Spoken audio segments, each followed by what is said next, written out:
தமிழக வெற்றி கழகம் தமிழ்நாட்டில் ஆட்சி அமைச்சு 3 மாசம் கம்ப்ளீட்டா முடிஞ்சுது. இந்த 3 மாசத்துல தமிழக வெற்றி கழகம் அரசுல அவங்க வாங்கியிருக்க கடன் தொகைன்னு பார்த்தீங்கன்னா 20,000 கோடி. 20,000 கோடியே வெறும் 3 மாசத்திலேயே வாங்கியிருக்காங்க அப்படின்னு சொல்லிட்டு நிறைய சோசியல் மீடியால நிறைய பேர் சொல்லிட்டு இருக்கிறத பார்க்க முடியுது.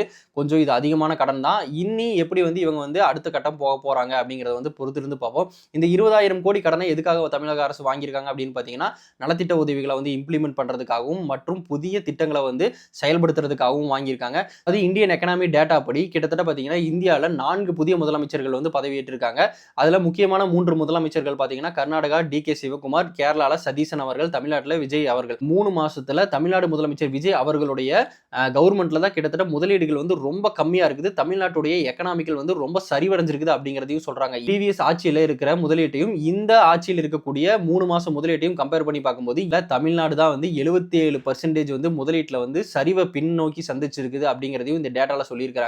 கிட்டத்தட்ட பாத்தீங்கன்னா 77% தமிழ்நாடு பின்னடைவு சந்திச்சிருக்குது டேட்டாலங்கிறத மாதிரி சொல்லியிருக்காங்க. மட்டும் இல்லாம இப்பதானே 3 மாசம் முடிஞ்சிருக்குது. இந்த கவர்மெண்ட் அவங்கள ப்ரூஃப் பண்றதுக்கு இன்னும் 3 மாசம் இருக்குதுல்ல. சோ பொறுத்திருந்து பார்ப்போம். நீங்க தமிழக வெற்றி கழகத்துக்கு ஓட்டு போட்டிருக்கீங்களா இல்லையாங்கிறது தெரியாது. தமிழ்நாடு அரசு அப்படின்னு பார்க்கும்போது அதுல நம்ம ஒவ்வொருத்தருமே சம்பந்தப்படுவோம். அதுல நம்ம எல்லாருமே ஒன்னாதான் இருந்தாக வேணும். சோ இதே மாதிரியான இன்ஃபர்மேஷனை நீங்க டெய்லி தெரிஞ்சுக்கணும்னா மறக்காம நம்ம பேஜை சப்ஸ்கிரைப் பண்ணிட்டு சப்போர்ட் பண்ணுங்க. தேங்க்யூ.